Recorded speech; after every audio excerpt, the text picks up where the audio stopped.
చంద్రబాబు నాయుడు గారు డబ్బులన్నీ మీకే ఇస్తున్నారు, బాగుండాలని.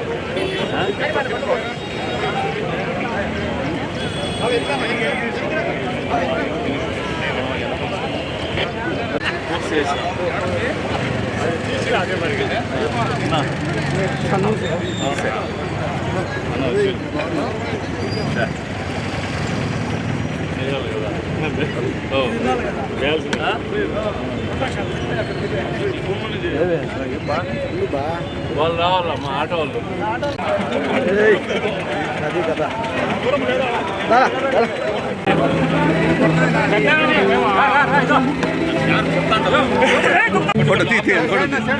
మెల్లగా మెల్లగా మెల్లగా అది అది పొజిషన్ ఆఫ్రికా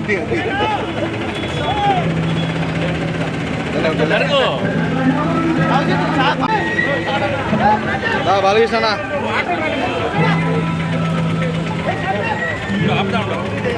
అదనా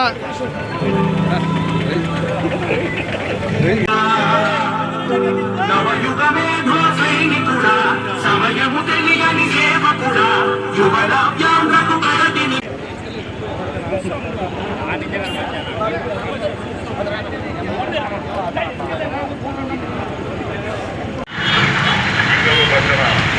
ఎవరైనా దీంట్లో లేకపోతే ఇమ్మీడియట్గా నిర్వహిస్తాం చెప్పండి. అందరిలో చెప్పాలి.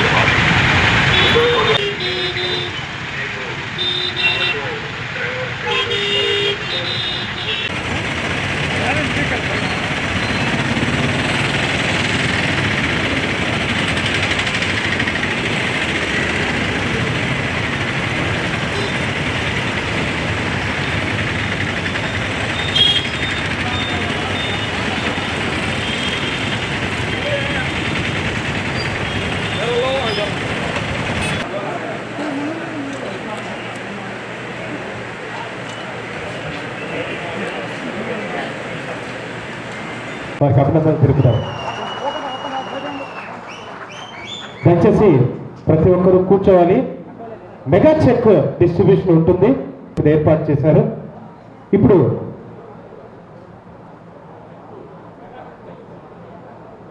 చెక్ డిస్ట్రిబ్యూషన్ చేద్దాము.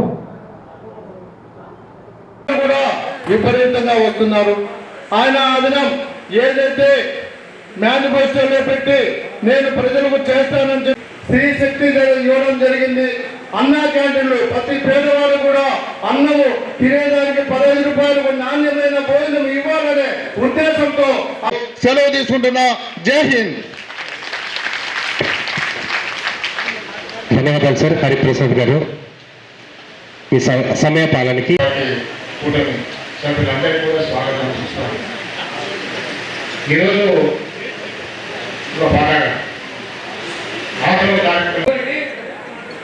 ఫైన్లు వేయరు. ఎప్పుడు వేయడం వేసుంటే ఎవరైనా వేదిక మీద వచ్చి చెప్పొచ్చు. ఎవరైనా ట్రాఫిక్ వాళ్ళు, ఆర్టీసీ కానీ నా కింద పనిచేసే వాళ్ళు కానీ ఎవరు కానీ గత 6 సంవత్సరాలుగా ఏ ఆటో డ్రైవర్ని ఆపి ఫైన్ వేయలేదు. ఎవరైతే మీవేసేమో పోలీసులు. అతిథి శ్రీ వెంకట గారి శ్రీనివాస్ రెడ్డి గారు, అలాగే వారితో పాటు ఇలాంటి సభాధ్యక్షులు మున్సిపల్ కమిషనర్ శ్రీఎన్ మనోజ్ రెడ్డి. పొద్దున్నే 6 గంటలకు మనం బిఎన్ స్ట్రీట్ మార్కెట్కు పోతే అటువైపు ఇటువైపు 2 పక్కల రోడ్డుకు మహిళలు, కొంతమంది వృద్ధులు ఆకులు, కూరగాయలు ఇవి అవి చిన్న గుట్టలో పెట్టుకుని వచ్చి అమ్ముకుంటారు. ఎక్కడి నుంచో వచ్చి చెన్నూరు, పెళ్లిమర్రి, సిద్ధవడము ఎక్కడెక్కడి నుంచో వచ్చి వాళ్ళ దగ్గర 50 రూపాయలు కార్పొరేషన్ వసూలు చేస్తాం. ఇది రోజు ఎంత వస్తుందయ్యా, ఎంత వస్తుందమ్మా అని అడిగితే 200 నుంచి 250 రూపాయలు వస్తుంది సార్ రోజుకు. ఎండలో కూర్చొని 10 గంటలకు అమ్ముకొని వెళ్ళిపోతారు. వాళ్ళకు 250 రూపాయలు వస్తుంటే వాళ్ళ దగ్గర 50 రూపాయలు కార్పొరేషన్ వసూలు చేస్తా అంటే అప్పటికప్పుడు నేను కమిషనర్ గారికి చెప్పిన, ఇది చాలా అన్యాయమే, 1 రూపాయి వాళ్ళ దగ్గర తీసుకోవద్దు. రోడ్డు మీద వచ్చిన దానికి ట్యాక్స్ వసూలు చేస్తారా? ఇది ఎక్కడ చూద్దాం? ఇది దొంగలు దోపిడీదారులు దోపిడీ చేసుకుంటా పోతా ఉంటారు. చిన్న బతికే వాళ్ళ దగ్గర 50 రూపాయలు వసూలు చేసే ఆనందం ఏందని చెప్పి మున్సిపల్ అధికారులను అడిగి అప్పటికప్పుడు దాన్ని తీసుకోవద్దని చెప్పి రద్దు చేయించి, అదేవిధంగా మీకు కూడా మీరందరూ కూడా చాలామంది యూనియన్ అనేక సందర్భాల్లో వచ్చినారు. ఆర్టీసీ బస్టాండ్లో ట్రాఫిక్ పోలీసులతో మమ్మల్ని ఉండనీయడం లేదు. లోపల పెట్టుకుంటే ఆర్టీసీ అధికారులు బయటికి పోమంటారు, బయట పెట్టుకుంటే పోలీసు వాళ్ళు వెళ్ళిపోమంటారు. మరి మీరు ఎట్లా బతకాలా అని చెప్పిన, ఏ విధంగా మీరు వృత్తి చేయాలా? అప్పుడే చెప్పిన ట్రాఫిక్ వాళ్ళకి ఆర్టీసీ వాళ్ళకి బస్ స్టాండ్ లోపల వీళ్ళకి స్థలం ఇవ్వండి, వాళ్ళు ఉంటారని. ఖచ్చితంగా ఈరోజు బస్ స్టాండ్ లోపల మీరందరూ కూడా ఏ ఇబ్బంది లేకుండా ఉన్నారా లేదా? ఇంతకుముందు కూడా అనేక సందర్భాల్లో వచ్చినప్పుడు ట్రాన్స్పోర్ట్ అధికారులకు కూడా డీటీసీ వాళ్ళతో కూడా మాట్లాడినాను. అనవసరంగా వీళ్ళ జోలికి పోవద్దండి. నేను ఈ ఓపెన్ వేదిక మీద చెప్తా ఉంటా, ట్రాన్స్పోర్ట్ డిపార్ట్మెంటు ట్రాఫిక్ పోలీసు వాళ్ళు ఎవరైనా డబ్బులు అడిగితే మిమ్మల్ని ₹1 కాక పోలీసు వాళ్ళ దగ్గర, ఇప్పుడే చెప్తాడు, పోలీసు వాళ్ళ దగ్గర వెనక నుంచి ఆటో ట్రాఫిక్ వైలేషన్ అయితే ఫోటో తీసి చలాన్ పంపిస్తారు. మీరు కూడా అదే పని చేయండి. ట్రాన్స్పోర్ట్ వాళ్ళు పోలీసు వాళ్ళు డబ్బు అడిగితే మీరు కూడా పక్క నుంచి ఒక వీడియో తీయండి, వాళ్ళు కూడా ఇంటికి పంపిస్తాం. ములాజేముంది, మీ దగ్గర ఫోన్లు లేవు, మీరేం చేస్తారంటే వైలేషన్ చేస్తారు, వాళ్ళకి ఛాన్స్ దొరుకుతుంది.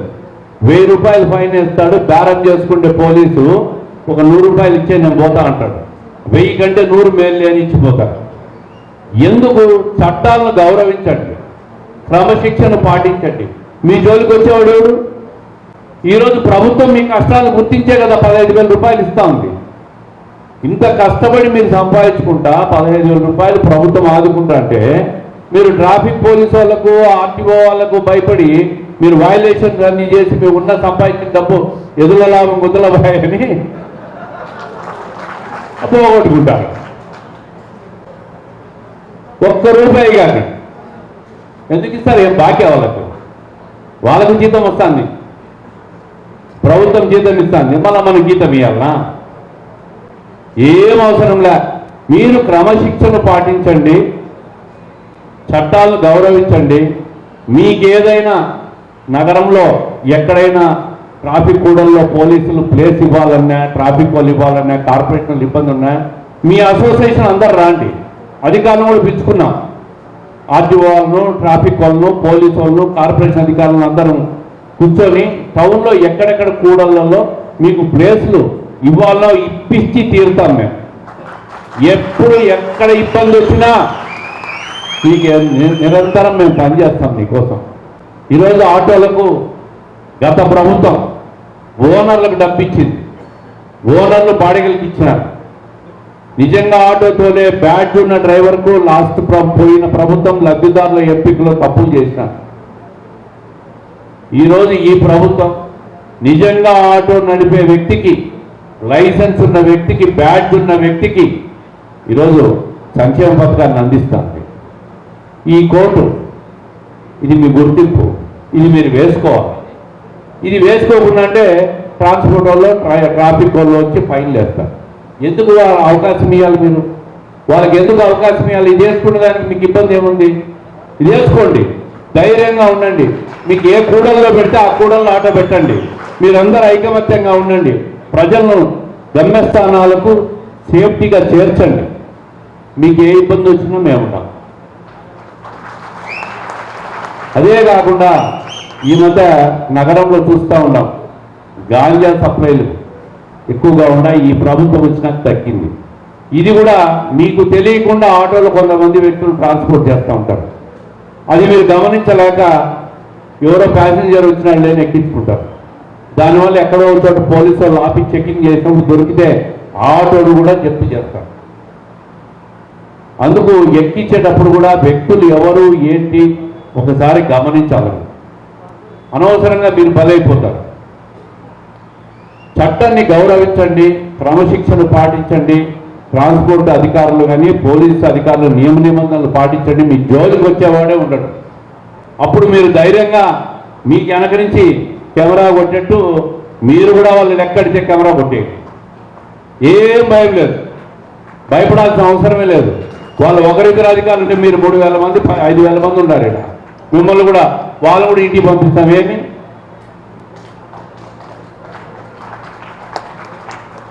అందుకే ఈ విషయాలన్నీ మీరు గమనంలో పెట్టుకోండి, ధైర్యంగా ఉండండి. మీకు ఏ అవసరం ఉన్నా, ఎక్కడ ఏ క్షణంలో ఇబ్బంది వచ్చినా కూడా మీరందరూ ఎప్పుడైనా రాండి, పలికి మీకు అందరికీ చేసి మీకు అందరి కష్టాల నుంచి బయటకు వచ్చేదానికి మేము సిద్ధంగా ఉంటాం.